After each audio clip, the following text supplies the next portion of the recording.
Hey everyone, I'm your host Ian Plant. Welcome to Photo Masters Live. This is part of our free continuous education series where we talk with some of the best photographers on the planet. And joining us today is one of my absolute favorite people. Not only is he a fantastic photographer, not only is he exceptionally good looking, he's also charming, he's very witty, and just one of the nicest guys all around. Joshua Cripps, welcome to Photo Masters. Oh, thanks, man. I thought you were talking about yourself there for a few minutes, but I appreciate it. Yeah, it's great to be here. Always enjoy having the chance to chat with you about photography, life, whatever. So yeah, I'm excited to talk today about what I've been up to and share some of the stories from my photos. So yeah, thanks for having me. Well, one of the things that you've been up to is that you have recently opened up a gallery in Lone Pine, California. Why don't you tell us a little bit about that?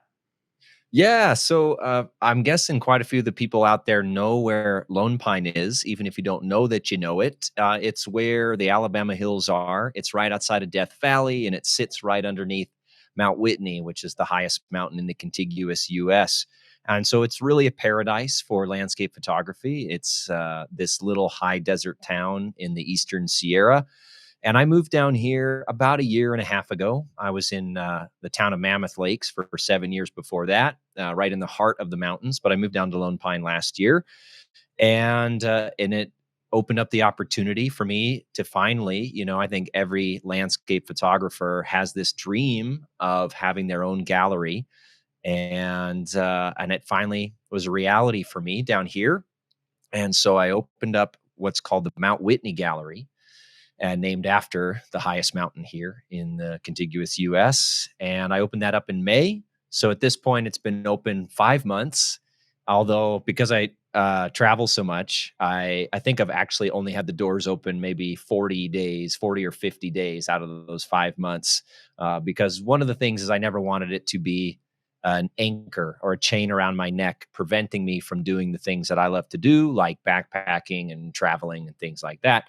And so, what I've been able to do with the space here is create a classroom and offer true workshops out of the gallery, not just a photo tour, but an actual workshop where we take you through the theory, the practice, the image review, and the post processing on one specific subject, whether it's Milky Way photography or photo pills and moon planning. I don't know how many people out there just tried to photograph the solar eclipse last weekend, but that's one of my big loves, is planning out shots with the sun or the moon. So we teach that. And then really exciting, coming up next year, 2024, I'm going to be having a whole bunch of other instructors, not just myself, but a bunch of experts in the field coming in, teaching about subjects they're passionate about in a way where everybody's on the same page. You're all trying to learn the same thing. So that's what's going on in the classroom. And then, yeah, around it,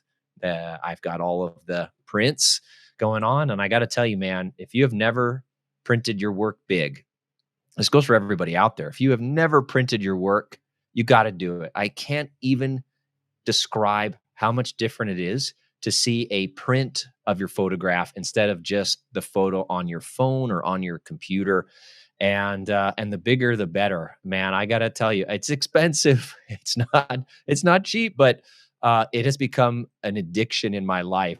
I started printing. Some of the first prints for the gallery were 24 by 36 with a frame on them, and it felt like a really good size. It felt really impactful and like I had a lot of presence. And then I opened up my first 30 by 45 and I said, oh no, oh yeah, this is what's up. And that felt really good until I printed my first 40 by 60. And then I realized, no, this is how you do it. And that the 40 by 60 still feel pretty good, but I just printed off a 48 by 72 and I have a 48 by 96 coming in the next couple of weeks, a big pano for the gallery. And seeing your images, seeing them big is wonderful, but the main thing is just seeing your images in print. It makes it so much more tangible, and it's like it refreshes the realism of the memory of that experience. When I unboxed the first crate of photographs or of prints for the gallery here, and I took those 19 prints and I hung them around the gallery, and I just stood there. I got a little choked up because, here all of a sudden I was confronted with 19 of the most beautiful moments from my life, 19 of the most important things I'd experienced as a photographer just staring at me. And it really made me take stock and think back to all the beautiful experiences that I've had as a photographer. And that was a gift, man, I have to say. So, for everybody out there, if you've never done it, just start printing your photos. You don't have to start printing them huge, but just print your work. It feels so absolutely incredible. Yeah, I mean, I think that's why we all get into photography is we want to see our work printed and we want to see it printed big. And I just don't have enough prints around my house personally. So I think I need to open up a gallery so I have an excuse to make a lot of big prints. But today we're going to be talking about some of the recent photos that Josh has made. And we're also going to be discussing the impact that photography can have on natural areas. Photography has become very popular in recent years, and that has created a bit of an influx. And some areas have arguably gotten a little overrun because of their photographic popularity. I'm thinking of some Instagram spots in particular, this really kind of unusual experience being in a place where one particular image has become very, very famous on Instagram. And you see literally busloads of photographic tourists lining up to get their selfie taken at this Instagram famous spot. And it's a very surreal experience. It's really unusual. So I think it's fair to say that photography has the potential to have an impact on natural areas, both potentially good, bad, and possibly even very ugly. So as Josh discusses some of his recent work, we're going to weave this theme into the narrative. And I just want to pause really briefly and thank one of the sponsors at PhotoMasters, Tamron. They make wonderful lenses for a variety of camera systems. I use a lot of Tamron lenses. Some of my very best photos were taken with Tamron. But why don't we go ahead and take a look at some of Josh's photos here. And Josh, this is one of the prints that's in your gallery. We saw that in one of the photos. And this is a really lovely image. Tell us a little bit more about this. You bet. So this is Lone Pine Peak, and that's one of the mountains that dominates the skyline here in Lone Pine. And a lot of people confuse it for Mount Whitney because it looks a lot taller from the perspective of standing here in town. But that's just because it's about 3 or 4 miles closer to Lone Pine than Mount Whitney and the other tall mountains of the Sierra Crest are. And one of the things that happens because of that, not just the trick of perspective, is this peak, Lone Pine Peak, tends to emerge from storms and from weather. And so here in the Sierra, most of our weather, the prevailing winds are from the southwest. So they come in off the Pacific Ocean and they hit the western slope of the Sierra and they start dropping their rain and dropping their snow. And then they come over the high crest. And then there's an incredibly steep escarpment here in the east side. And from Lone Pine, which is at only 3,700 feet elevation, I can see the top of Mount Whitney, which is at 14,500 feet elevation. There's no foothills. You have the flat plain of the desert, and then it goes straight up to the mountains. Because of that, it creates these incredibly interesting weather systems. And by the time most of the storms have reached the Sierra Crest, they've dropped all of their moisture and they're starting to break up. And so it's really, really common that we can have a beautiful 75-degree day here in Lone Pine, and you can look up and see that Mount Whitney is getting a blistering snowstorm. And that's what was happening on this particular morning. I knew that there was a storm rolling through, and I should say there was a storm rolling through for about 7 days. I knew there was a break slated for around sunrise on this particular morning. And so I got up and looked out my window and I could see that the high crest was totally socked in with clouds. But this one mountain, Lone Pine Peak, sitting 3 or 4 miles farther east, was poking out just a tiny little bit out of the clouds. And so I drove to one of my favorite viewpoints in the area, which everybody always laughs is the Lone Pine Dump. So the place that you go to throw your trash into a big hole in the ground. is got one of the best views in of the entire Sierra skyline, in my opinion. And so this sits about a couple miles east of town. So I drove back there, got my long lens out, and I just watched the clouds dance and swirl. And at no point during the entire morning did Mount Whitney ever come out of the clouds, or Mount Langley or Mount Williamson, the other 14ers in the area. But Lone Pine Peak was like this little horn, this little rhinoceros horn sticking up out of the front end of those clouds, just creating this beautiful dance and swirl. And then as the sun came up, it was punching through little pockets of the clouds to the east, spotlighting parts of the mountains. And you can see the beautiful shadows of the ridge lines, creating that amazing depth and dimension, that three dimensionality of the photo.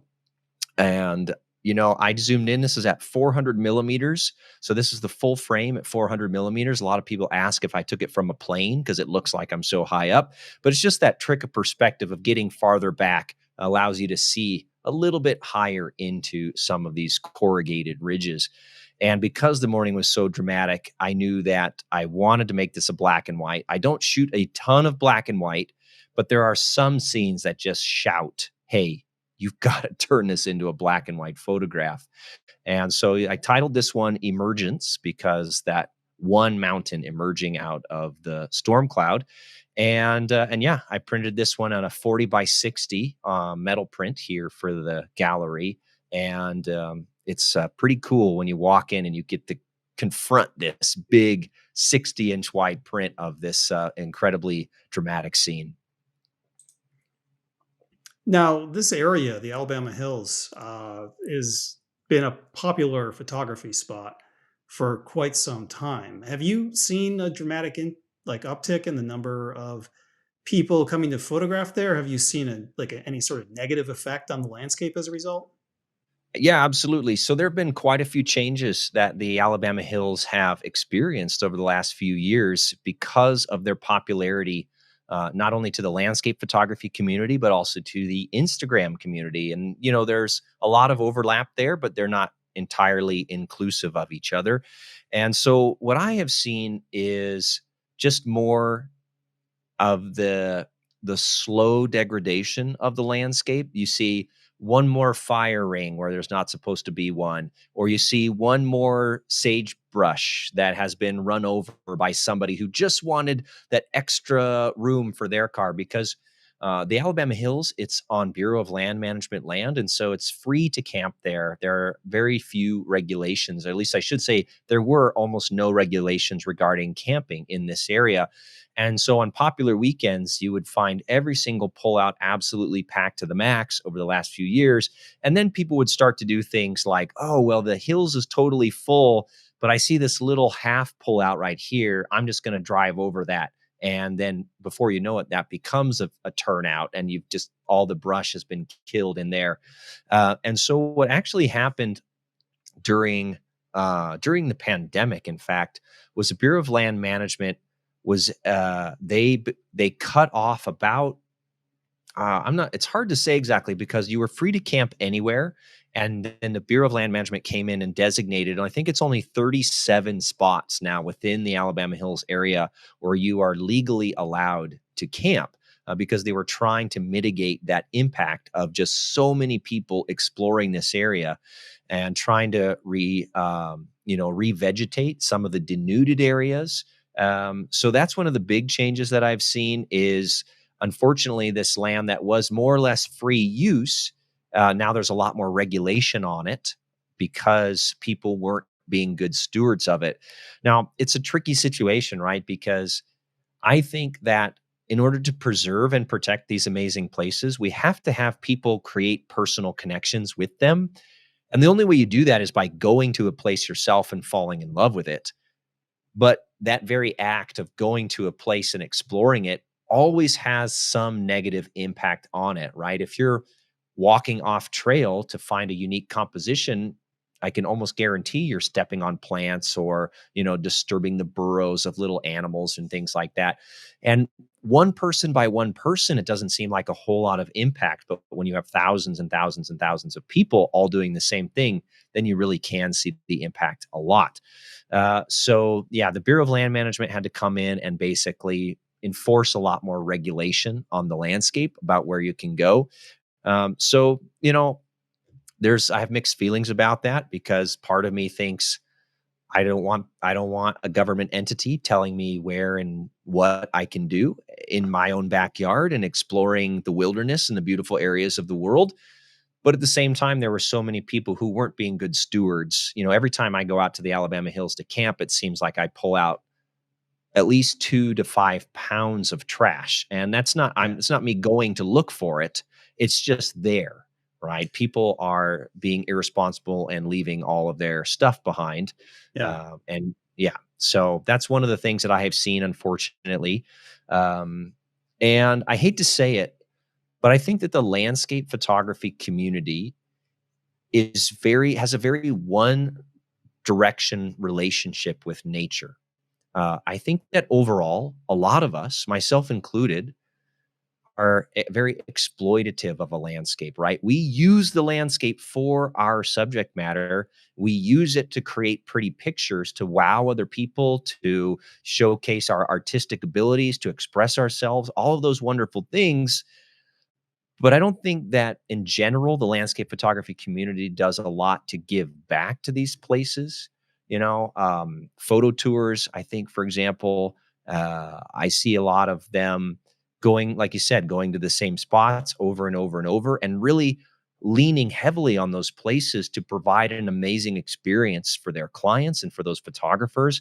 But I don't know that many of the tour leaders who are running those tours and workshops are doing much to promote, say, leave no trace ethics, or perhaps they're even donating, on my tours. And I'm not trying to sound holier than thou. This is just something that I feel like ethically I have an obligation to give back.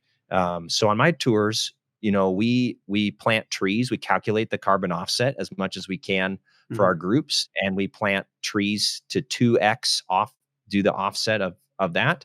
And then we always donate to the local nonprofits as well. So, for example, on my New Zealand tour, we donate money to a weed eradication program in Fiordland that's pulling an invasive weed out of the pristine waters of the fjords. So we try to do a little bit. I often still feel like it's not nearly enough, but I think the key for me is if you can recognize the fact that we all have a negative impact. Even if we're trying to be as good as we possibly can, we're trying to have a positive impact. Just by driving to a place, you're putting out fossil fuels, and you're probably running over little animals that you don't see, and you're hitting bees and pollinators. It just happens. It's part of Yeah. living. um, but if you're at least cognizant of that and say, okay, I'm having this slight negative impact, what can I do to at least have a positive impact in some other way to offset that? Then I think that would be an amazing thing. So if you go out and you volunteer in your local public lands to do a stewardship day, or you're donating to your local nonprofits or something like that, I would love to see more of the landscape photography community just doing something like that. We don't have to all be Paul Nicklin and Christina Mittermeier starting our own nonprofit to Mhm. combat, the dolphin fishing, all these crazy things. But if we all just do a little bit to try to offset the negative impact of our actions, I think that would be a huge thing. So Yeah. sorry to get so preachy there, but No, it's quite all right. So Sally notes that some poppies were destroyed in the Alabama hills, so they had to close some areas. That sounds like landscape photographers. They're the ones going out looking for the flowers and probably stepping on them. And then Mark says that he questions whether someone who recklessly harms nature is likely to form a personal connection with it. I definitely agree with you, Mark. Anyone has any questions or comments, please put them in the chat, and I'll be monitoring the chat and interrupting as necessary to mention though. Let's just move on. So tell us a little bit more about this photo.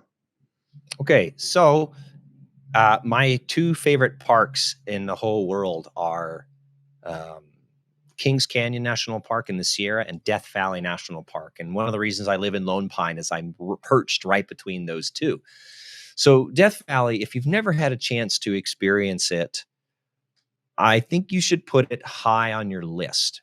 And it's not necessarily because you're going to you're going to go there and come home with the best photos you've ever taken, right? There are some places you can go like Zion National Park or Yosemite National Park where you walk in the front gate and it's just blindingly, overpoweringly, stupendously beautiful, right? Like there's this physical presence almost to the landscape, these towering mountains or cliffs or, the Virgin River Narrows. Like it's just incontrovertibly insanely beautiful. Now, Death Valley, it's not quite like that. It certainly has some locations that have that immediate smack you in the face beauty to them. But overall, it's a park that's a lot more subtle, and it's a park that requires you to explore it a bit more deeply before you find the scenes that are going to speak to you.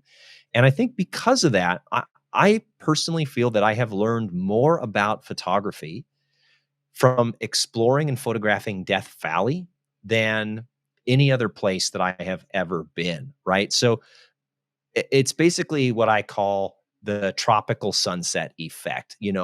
Anybody who goes to Hawaii is going to look like a good photographer because you've got these perfect pristine beaches with the palm trees, and then every night you get a perfect tropical sunset. Of course, every image is going to be incredible. So when you go to a place where you are lucky, even in the middle of winter, to see a single wispy cloud in the sky, where there's nothing obviously screaming out, hey, this is the incredible beauty you are looking for. How do you find and how do you create images that are satisfying and images that speak to who you are as a photographer? And it basically forces you. I've noticed this for myself anyway. Death Valley forced me to become a much better photographer because I had to start paying attention to things like the angle of the sun during different times of the year and what the quality of light is. And it made me really pay attention a lot more to reflected light. When the light is bouncing off one canyon over here, what's it doing to the opposite wall of the canyon over here? It's made me notice the small scenes, the patterns, the repetitive shapes within the landscape that speak to something more than other than just, hey, look at me, look how beautiful this grandiose scene is. Death Valley really forces you to train your eye and to train your sensibilities as a photographer. So that's why I recommend anybody should go there to really just learn and improve. And for me, a photo like this kind of epitomizes that whole process. So this is a tiny little section of a sand dune in a remote part of the park, taken about 20 minutes after sunset. And if you had told me 10 years ago that I could take a beautiful landscape photograph at 400 millimeters 20 minutes after sunset, I would have thought that you were crazy. And it's just because I hadn't become attuned yet to what what to look for. And as soon as I kind of got trained up on the things like the contrast between warm and cool and light and shadow and abstract composition and intimate photography composition, and the way that you can use a snaking line to lead your eye through the frame, and the way that you can use a hard edge to create that beautiful stark contrast between light and shadow. And if I never spent 20 different nights just standing in the sand dune after sunset. Normally, when you're first photographing dunes, what happens is you go out there and the beautiful direct sunlight is wonderful. It's so much fun to shoot. And then the sun goes behind the mountains and the light goes dead flat. And for years, that was the cue that I had to leave the dunes because I thought, all right, the light's flat. There's nothing more to shoot. This is boring. It's time to go. Well, it took years, and it took talking to other photographers, and it took seeing it for myself to realize if you just hang out and you just wait and you just present in the landscape, this beautiful moment of twilight, 20 minutes after the sun has gone down, appears magically when one side of the sky gets very dark and one side still has this little bit of afterglow on there. And I knew that was going to happen in this case. I didn't know this curve was here. I just was wandering around on the top of the dunes, waiting for that moment. But as soon as it appeared, I saw this beautiful warm transition. And so I zoomed in. I really wanted to capture just that sense of the last fading tones of twilight in a really intimate shot. And so that's the image there. Yeah, it's a beautiful image. And this is a good example of a kind of landscape that is resistant to human intervention. The great thing about sand dunes is you can go walking in them and the dune naturally refreshes itself. The next time there's a windstorm, all the footprints are erased, the dunes reform. So you literally can't destroy a dune field. You can maybe destroy it for some people who might be coming after you for a few days, but the landscape will refresh itself. And so, Death Valley is one of those places, obviously very popular with photographers. And when you're traveling there, it can feel a little overwhelmed by photographers and by tourists generally. And I think obviously it's a national park, so it's very well managed. Conservation is first and foremost. So I don't really see the photographers doing much damage. But the popularity of the park, that is fueled in part by its popularity with photographers, has made it a very expensive place to travel. So when we think about the impact that photography and photographers have on the natural landscape, it's more than just that. It's more than just putting footprints on the ground or leaving trash or stepping on flowers. It's also the impact that the photographers and other tourists have on local communities and the businesses in the area. So, you go to Death Valley, unless you're camping, if you want to stay in the park, be prepared to spend a lot of money to hang out there because it has become so popular. So this photo goes back to the Alabama hills, and this is a different view of a very often photographed scene. This is Mobius Arch. And so, when you're talking about this photo, another aspect of this human impact on the environment, on the natural beauty of these places that we love to go photograph.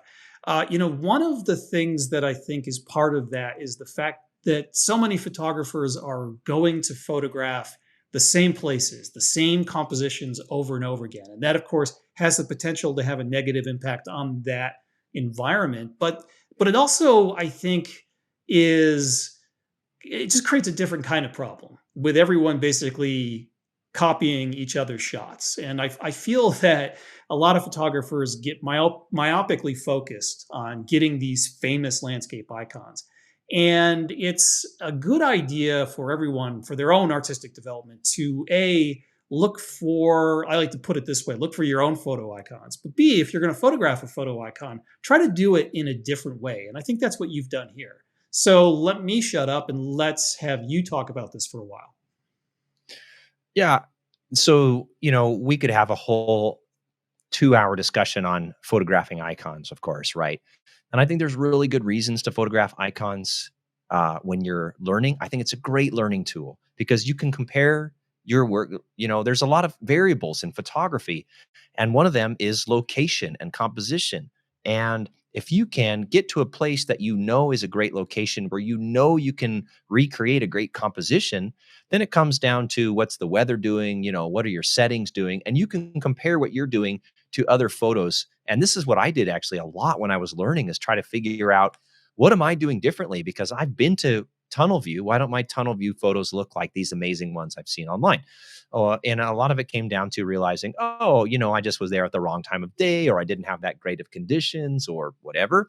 I think that shooting icons becomes a little bit more problematic when it's about packing your portfolio with those shots and trying to have the best hits, because I don't know that that's necessarily expressing a whole lot about you personally, artistically. But anyway, I won't go too far down that rabbit hole. So Yeah, for that's a me, whole separate topic that would require yeah, several hours. absolutely. Yeah. So let's just leave it at, I think there's a lot of great reasons to photograph icons. But when you know what you're doing, then I think it's much more beneficial to you as a photographer like Ian said, to find your own icons to really try to express your own uh, vision of the planet. And one of the best ways to do that, in my opinion, is to find a place that you love and really get deep into it. And rather than, and this is something that happened to me back in 2017, is I just had this moment where I was in Colombia photographing this valley of these beautiful palm trees. And I was only there for a couple of days. And I had no time to really get into the local community, talk to the people there, understand anything about this valley other than the fact that it was pretty. And it felt like a really like a disservice to that valley to go away with images that just told other people, hey, you should go there because it's pretty, not because of some interesting way that the environment is or the ecosystem, or maybe you shouldn't go there because actually the reason these palm trees are even visible in the first place is because they're clear cutting the jungle around them for agriculture. And so I felt like I was doing the community a disservice, and I felt like I was doing that landscape a disservice. And so ever since then, I've tried to spend a little bit more time going deeper into the landscapes that I already have an existing relationship with and telling their story in a more complete way. And that's a little bit of the impetus behind this particular photograph.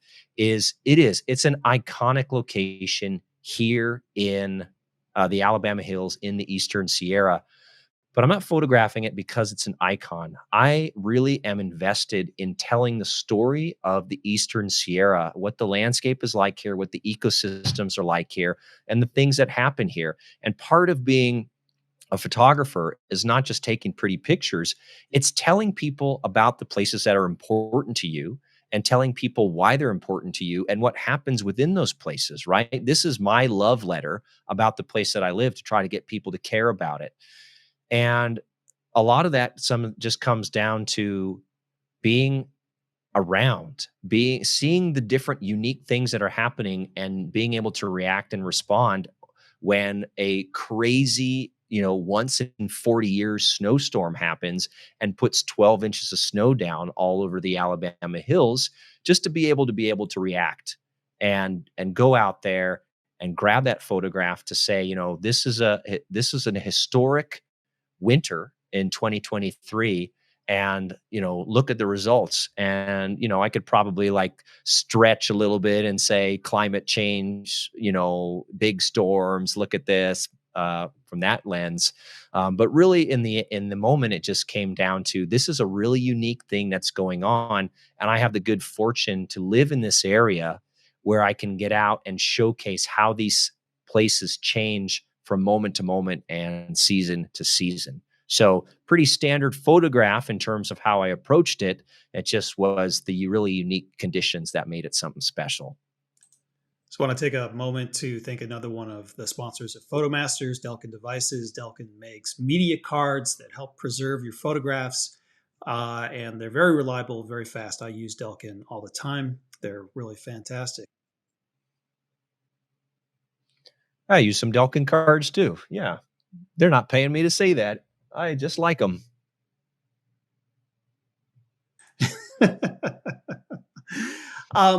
And so, you're doing a lot of shooting in your local area, and I think that's great. I tell people all the time you should find local spots that are really inspiring and make them your own. Just kind of become the master of that local area. Of course, it helps a bit when you're living in an incredibly beautiful scenic place. Where I live in the suburbs of Minneapolis, I don't have as many nearby scenic options. But I do kind of look to my extended area. One of the areas that I love going to is Badlands National Park in South Dakota, one of my favorite areas to photograph. And in the past few years, I've felt like I was an ambassador for the area. And I've definitely seen more photographers show up there in the past few years. And I actually think that that's been relatively good for that area because most of the people who show up never leave the park road. So I'm one of the few photographers who's out in the landscape. And the Badlands are one of those landscapes that kind of naturally refresh themselves as well. Whenever it rains, all of the clay stone turns into mud and then it reforms, it cracks. So the footprints disappear, etc. So I don't really feel like being out there is doing much damage to the landscape. But even though I've seen this uptick in photographers, I haven't really seen any negative impact on the landscape. I'm not seeing a ton of photographers that are out there, just destroying the landscape. But I have seen a really positive impact on the local communities. There's definitely a lot more tourists coming through. The local businesses are thriving. They've been expanding and growing. So that has been a bit of a success story. But that's not always the case. There's a lot of areas, I think, where you can see a really bad negative effect that photographers have on the area. But one area that seems pretty durable would be the high Sierra Mountains that you are photographing in. And it seems to me that even if there's a lot of people going through, that's not an area that is going to be too negatively impacted by a lot of photographers going there. It seems like it's, very durable rock. And also there's a limit to the number of people that are getting into the backcountry. And I think that this is probably a backcountry shot. Maybe tell us a little bit more about this. Yeah, so I don't know if this is going to change the direction of your question, but this is from New Zealand, actually, Oh, this particular photograph. Um, but actually, I'm that sure doesn't that change the direction at all because that's a pretty remote area for a lot of people. The population of New Zealand isn't terribly high. So the people that might come in to have a negative impact on the landscape are going to be the tourists, but it's a long way to go for most people. So it seems to me that there's probably some good and bad impact that the tourism has had in New Zealand. yeah, I think New Zealand overall is incredibly well managed. And even like as a tour operator, because I do photo tours there, the amount of paperwork that I have to go through to be certified to lead trips there is incredible. I mean, through the Department of Conservation, I have to write an analysis of every single location that I'm going to take my guests and what the positive and negative impacts of our visitation on that spot is. And we might visit 25 locations over the course of a tour. And so I have to have a list of 50 or 70 spots that we could potentially visit. And I've got to write this analysis for every single spot. And to their credit, the Department of Conservation really reads that, takes it very seriously. And they've come back to me numerous times and said, okay, well, if you're going to be in this area, you have to limit your time to only 5 minutes at this viewing platform because there are so many other visitors at that spot if it's a really popular area. Or if you're going to be hiking along this trail, you can't bring any tripods because that would negatively impact the experience of other hikers using that area. And so they do an incredible job, I think, overall of managing that. However, there is no doubt about the fact that there is a little bit of tension now in New Zealand. I think they're a victim of their own PR success. For many years, New Zealand was incredibly successful at using Instagram and all kinds of outdoor influencers to drive traffic to their high tourist spots like Wanaka. And many of you have probably seen photographs, maybe even photographed it yourself, of the Wanaka willow. That's beautiful, almost bonsai looking tree that rises up out of Lake Wanaka. Well, some locals in Wanaka a few years ago chopped one of the branches off. And I think nobody ever said why, but I think it was in protest for the amount of tourism. Because, it's gotten to the point where on an autumn morning, you might have 150 photographers shoulder to shoulder trying to photograph this one tree. And, if you're from a sleepy little town, I think that can start. And if you're not directly benefiting from the tourism yourself, if you're just a local person, then I think that can also be a little bit annoying.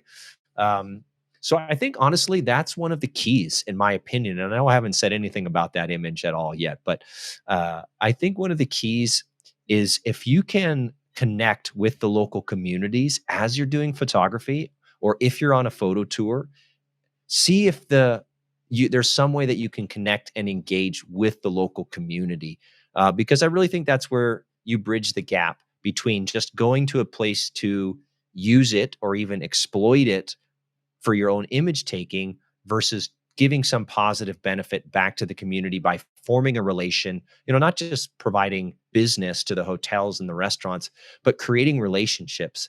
And I think that's when landscape photography really becomes meaningful, is when you have a personal relationship with a place. It doesn't have to be your backyard. It can be somewhere special like New Zealand or like Badlands or wherever, but as soon as you start to engage more deeply with the landscape and the community, that becomes a place that you care about. That's a place that you want to help preserve. So I'd encourage everybody out there, when you are traveling, to try to get into the local community whenever you can. So Yeah, just and to we just speak to really interrupt, we quickly. have a comment Oh yeah. from Diana who says that she ran into a bunch of people. She was on a photo tour to Lake Louise, and there was hundreds of photographers squished into the natural bridge area in Bow Lake. And I see that a lot. A lot of places that I've been to, and usually when I arrive at a location and there's more than one other photographer there, I just turn around and go somewhere else personally. If I see anyone else, I like going to places where there's no one around to make my photographs. And sometimes that means you can't photograph the really popular, beautiful, iconic locations. But that's okay with me. I like to take my chances and to try to find something a bit more personal, more unique, something that's more my own. These unique locations that are away from everyone else off the beaten path. And Josh, that's what I like about your work as well. It seems to me that you are doing the same thing, that you're looking for a more expressive approach. And you're not afraid to take a look at some of nature's intimate details. So I really like this photo here. I wanted to just pause for a moment on this one, this pattern of ferns. And what really stands out to me is the one little fern in the middle that's going against the grain. This seems like a perfect metaphor for everything that we're talking about right now. Yeah, I love it, man. So I'm glad you brought up those two images in succession. If you go back to the previous image of Milford Sound, this is as on the beaten path as you can possibly get in New Zealand. I mean, this is a shot from the shoreline in one of the most visited spots in the country.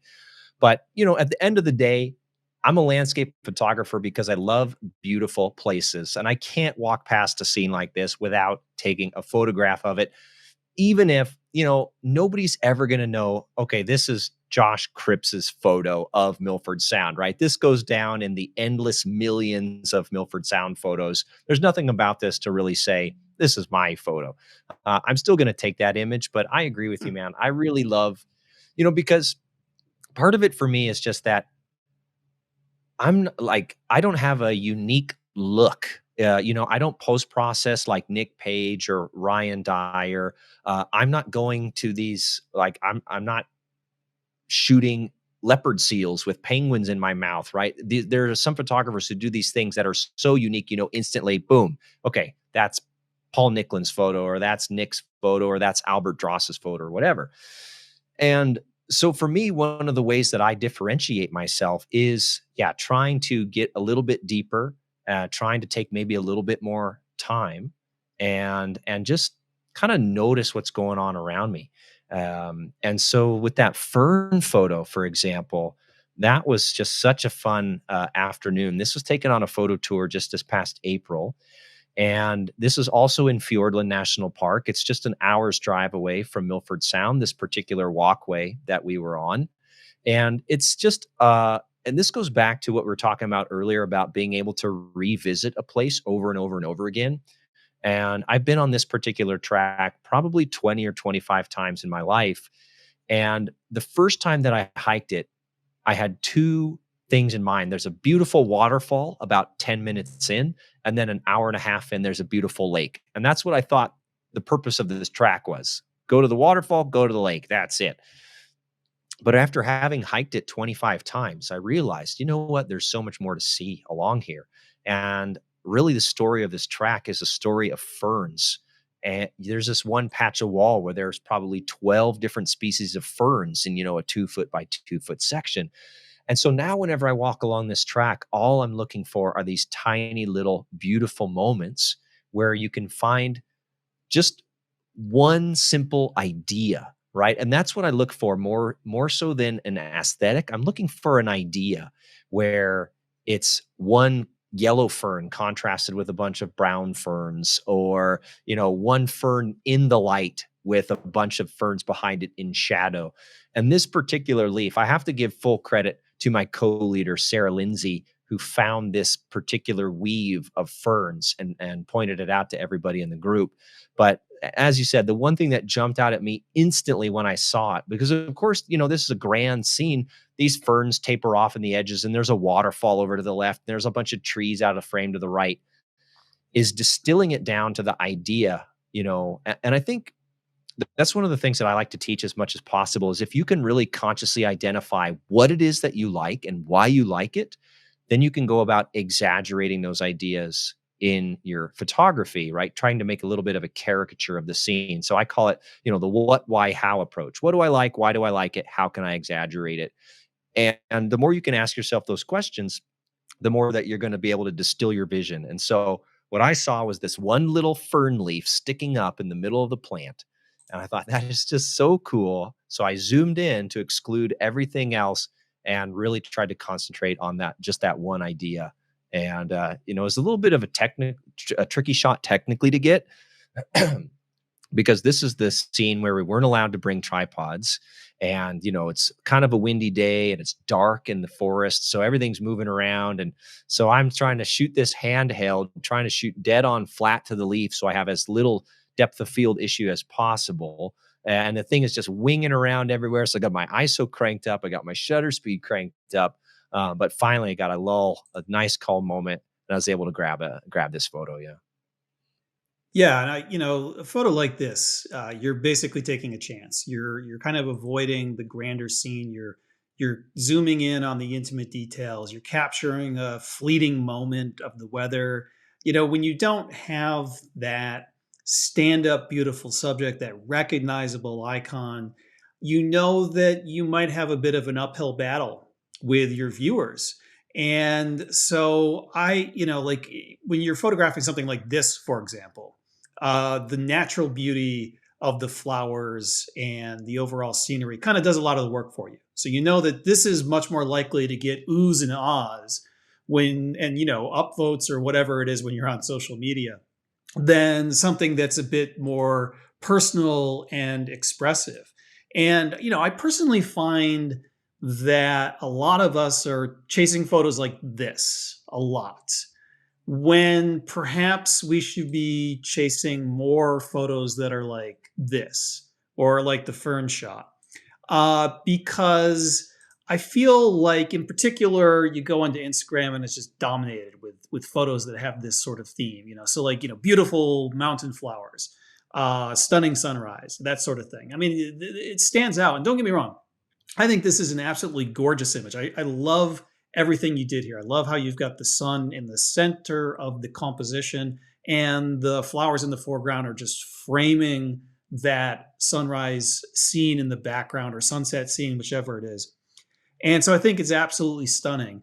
But I also think that this is similar to a lot of other, similar themed Instagram photos that I could think of, and says a little bit less about you as an artist than some of the other images.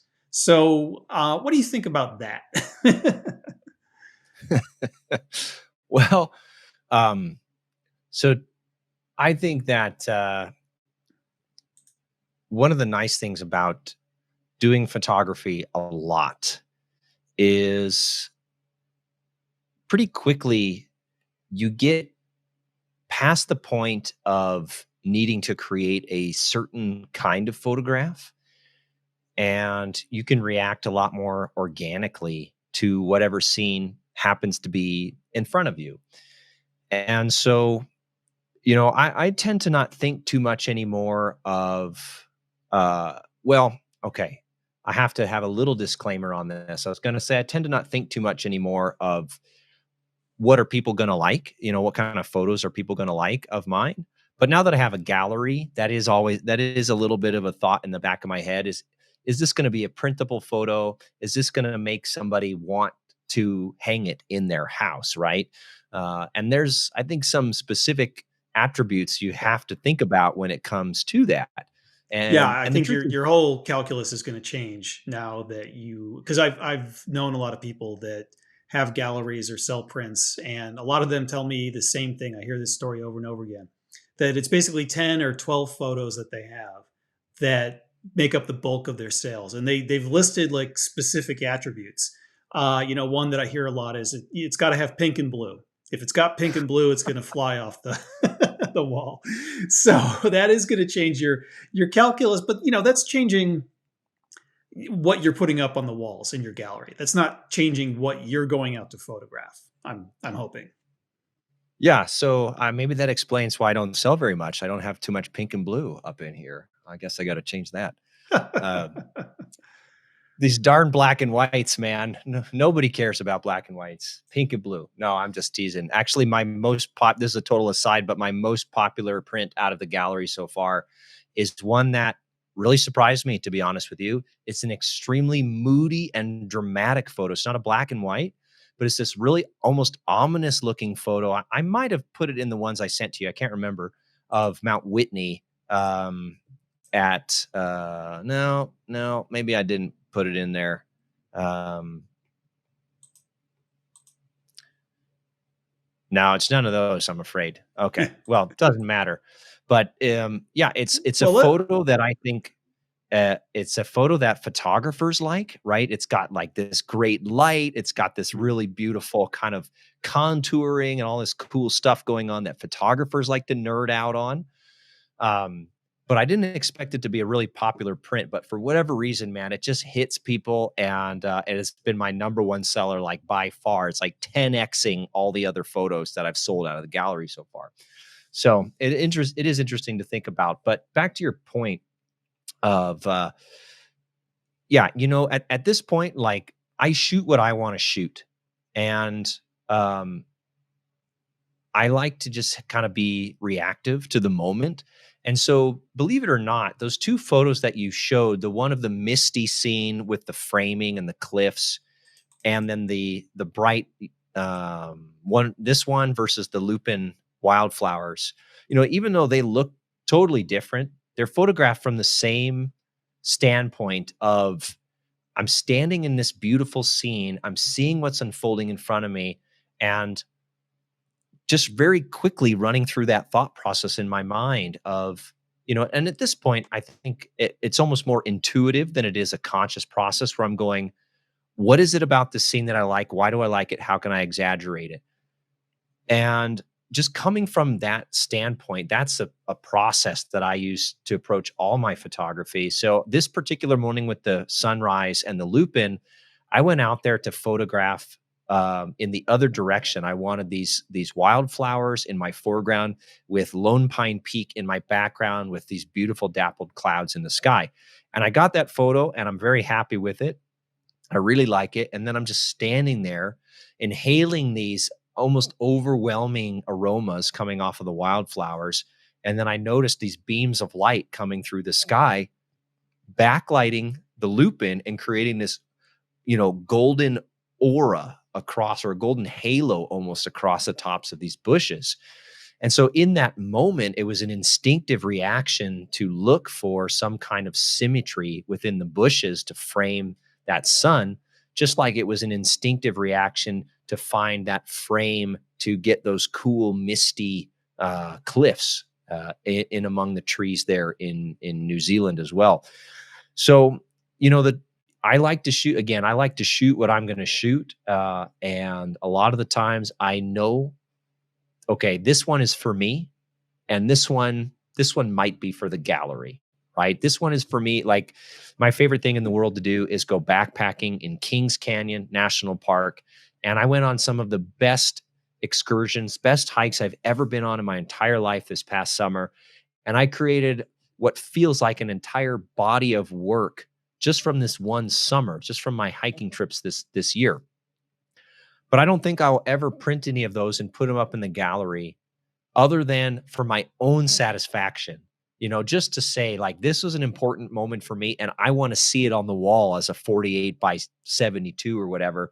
But those photos I really don't expect to ever sell, because I don't think that a lot of people will be able to connect to them. And you have to create a connection if you want people to really engage with, your art. Whether that's a physical place that they've been, so they have that connection, or whether it's a more abstract idea, like the just happiness and emotion you feel when the rising sun lights up a patch of wildflowers. I know not everybody's been to that spot, but I know everybody knows what that feeling is like, and they can identify with that feeling and connect with that. Uh, so yeah, that's kind of just how I shoot.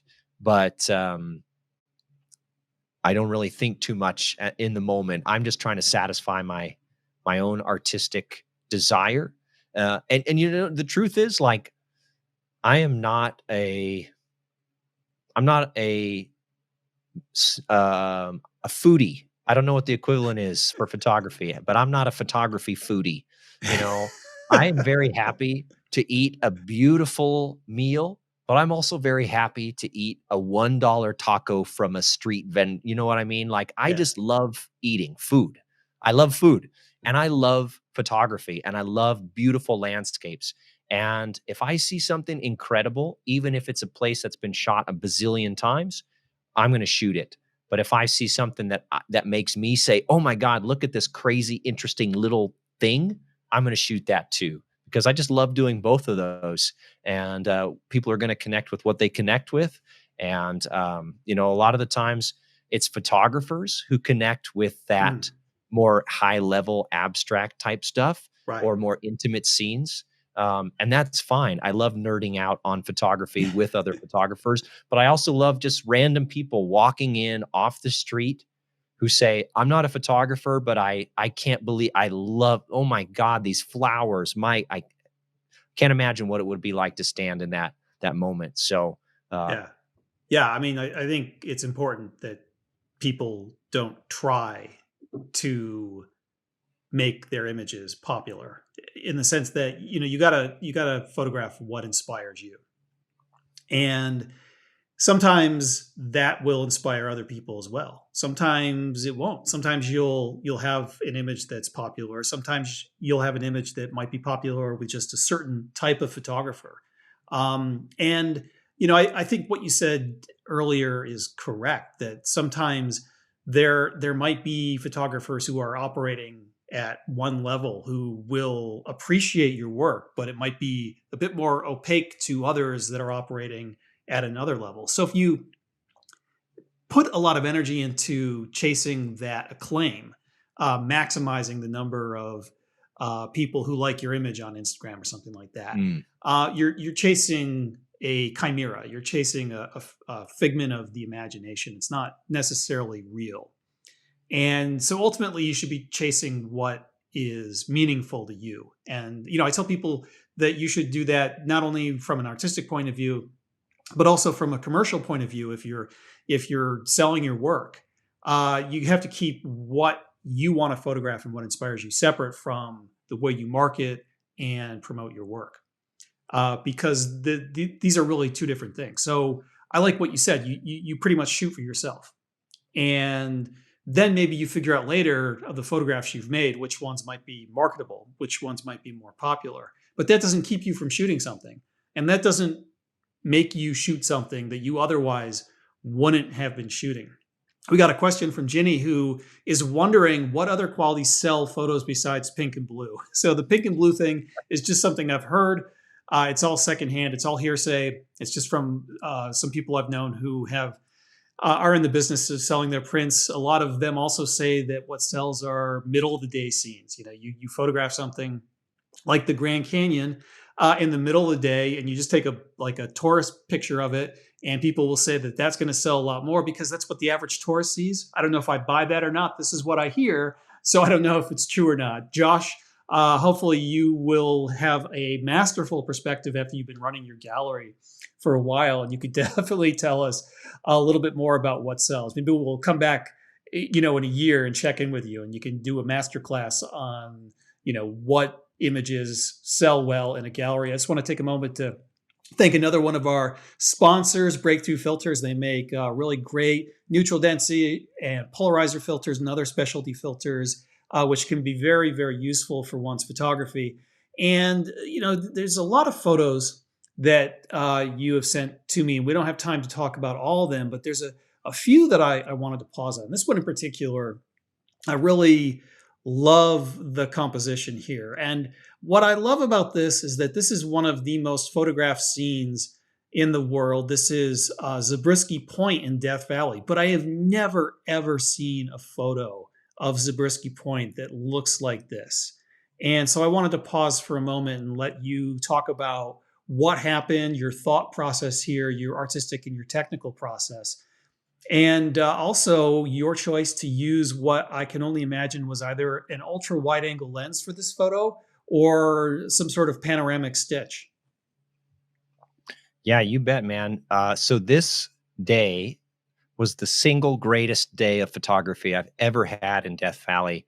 So I photographed this scene, and then there's another dune shot you have in the lineup somewhere um, with this one. It's the most unique feature in the dunes I've ever seen. And I shot both of those photos on the same day. So I was like, I'm giving up. I'm quitting Death Valley after this. I can't top this anymore.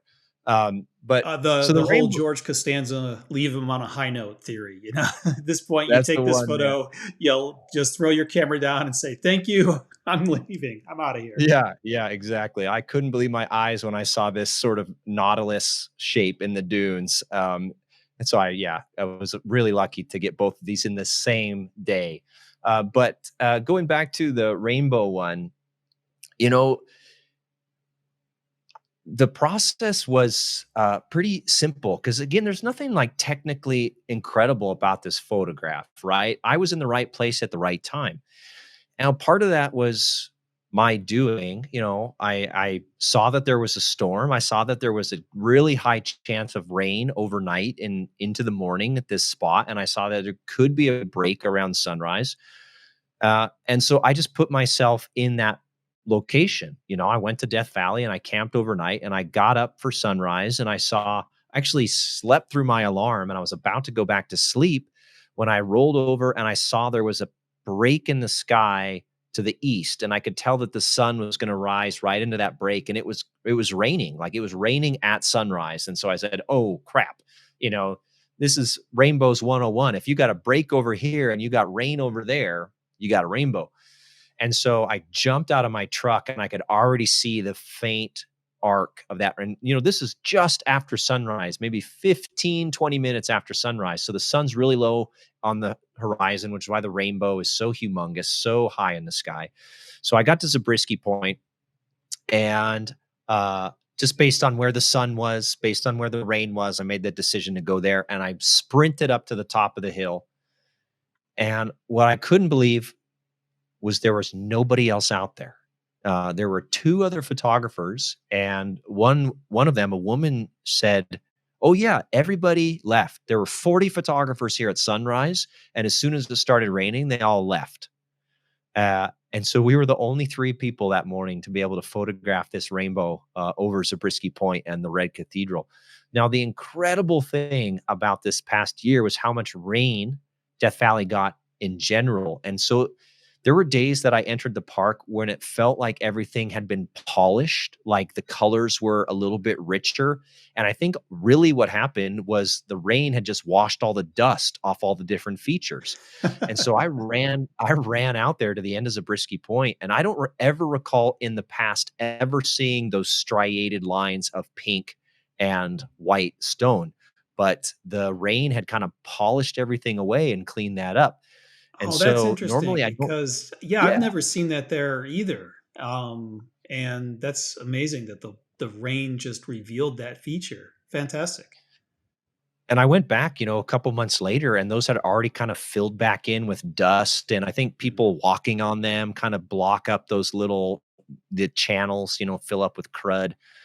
But this morning they were absolutely pristine. And so, yeah, this is shot with a 14 millimeter lens. I love a good foreground. I love leading lines. And so when I saw these and the rainbow, everything in the right spot, I thought, yeah, heck yeah, I'm going to do this ultra wide. And I did actually shoot a pano as well to try to get the full arc of the double rainbow at the top of the frame. But uh, it didn't, overall, the composition didn't come out quite as nice. And, sometimes when you stitch a pano, it screws up the geometry a little bit. So the Yeah. rainbow looked a little bit wonky. And I just like this single frame. And so, yeah, I shot this, looked at the back of my camera, like giggled like a lunatic to myself, seeing it on the back of the camera, And then I swapped lenses out and I tried a bunch of long lens stuff, of just the Manly beacon with those anti-crepuscular rays and the rainbow going over it and all the different small parts of the scene. Uh, but yeah, that was it. I just ran up, had the wide angle on, and fired away 2, 3 shots of that scene, and that was it. The rainbow didn't stick around super long. It was maybe there 5 minutes, and so I was able to grab a couple different compositions, and yeah, that Yeah. was that. Amazing morning.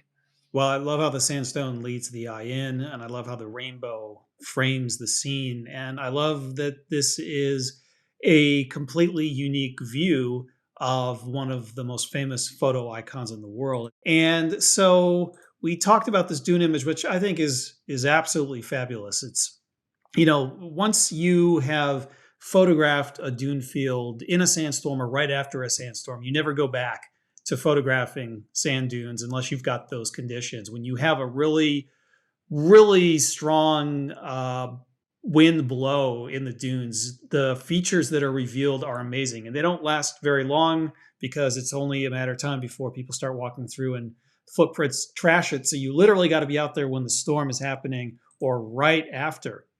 And so much of landscape photography is fleeting, it's ephemeral, it's capturing those magical moments that are never repeated. And these final two photographs of yours, I think, sum that up really well. Like this is what I presume is either a sunset or a sunrise in the High Sierra, and this is just one of those moments where the whole sky seemed to explode with light. And those are the fleeting moments that we're chasing as photographers, whether we're doing landscape or something else. So much of photography is tied up in the magic of the moment, and that's something I try to impress upon people when I'm leading landscape photography workshops.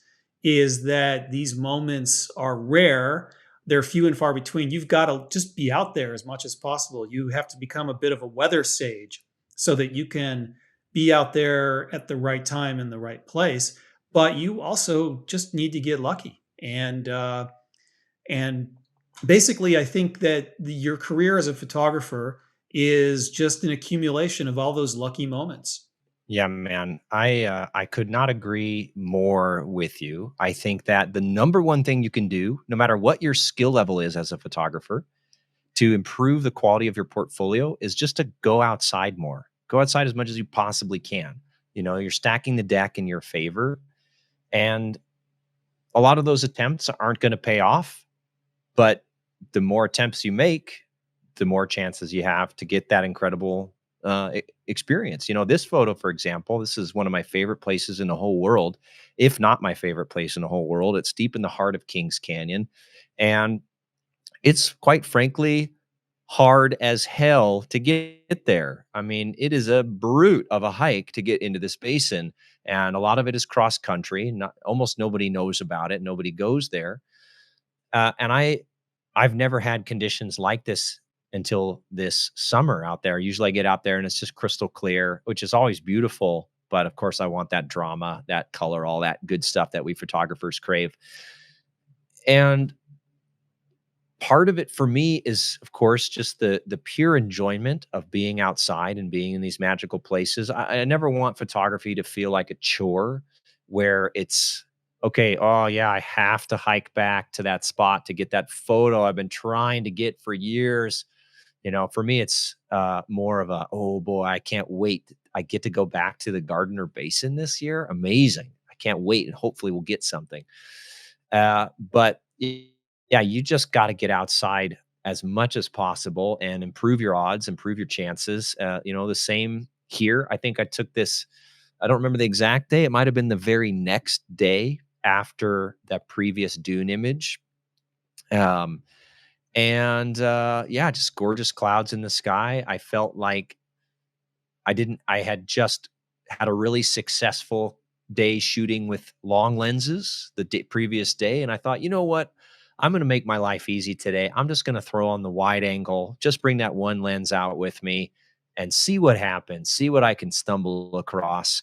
and perfect, beautiful conditions. These gorgeous clouds that were adding some texture and drama to the sky, but they weren't blocking that late afternoon sunlight.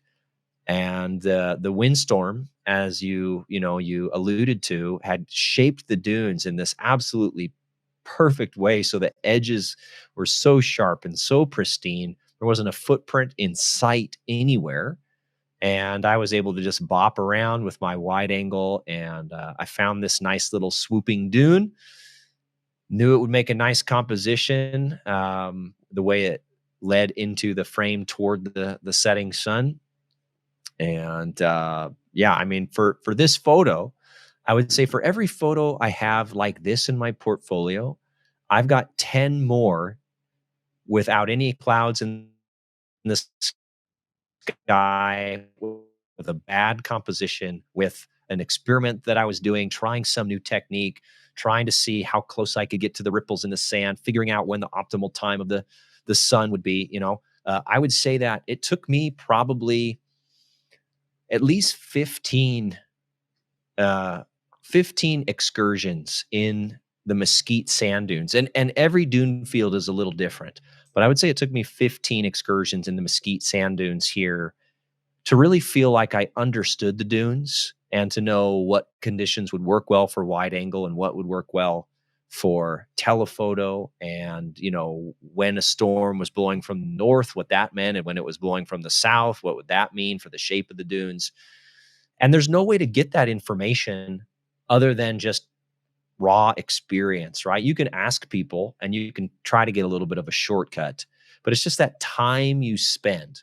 And so that's a fantastic lesson, I think, for the final two images here is spend the time as much as you possibly can. Find a place that you love, that you want to tell people about, and just go there as much as you possibly can.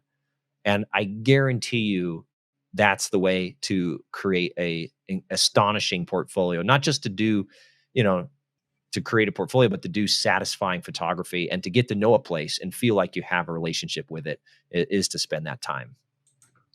Yeah, I think that is really good advice. And to bring us back to our original topic of conversation, I think that immersing yourself in these natural areas, if you really want to forge that connection with the area, chances are you're going to want to be in a place that's away from the crowds. I find that it's very hard for me to focus on an area if there's a lot of distractions, if there's a lot of people there. So, people like you and I are often looking for these out of the way places or going to places when other folks aren't there and just seeking that more personal connection. And I like what you were talking about earlier, giving back to the landscape and, to the local community. I think that's a great way to deepen your connection with the landscape. And that's going to help you make more incredible photos. Well, we have run over, but thank you, Josh, for an inspiring and enlightening conversation. I'm so glad you were able to join us on the program, and I'm sorry that we have to stop the conversation now. Hopefully, sometime in the future, we will have you back. Yeah, thanks, man. It's my pleasure. I really appreciate the opportunity. I hope everybody out there enjoyed that. If you got any questions, you can always get in touch with me. Send me an email, or find me on social media, and or come to the gallery in Lone Pine. Come take a class, or just come out and take a look at some photos, chat photography. Yeah, the gallery is absolutely gorgeous. So I definitely recommend anyone who is going to the Alabama Hills or the Eastern Sierra, stop by Josh's gallery, say hi, sign up for one of his classes. You will not be disappointed. Well, thank you so much, everyone, for joining us. Thank you, Josh, for being our guest today. And we'll see everyone later. Thanks so much. Bye bye. Bye, everybody. Thank you. Thanks, Ian.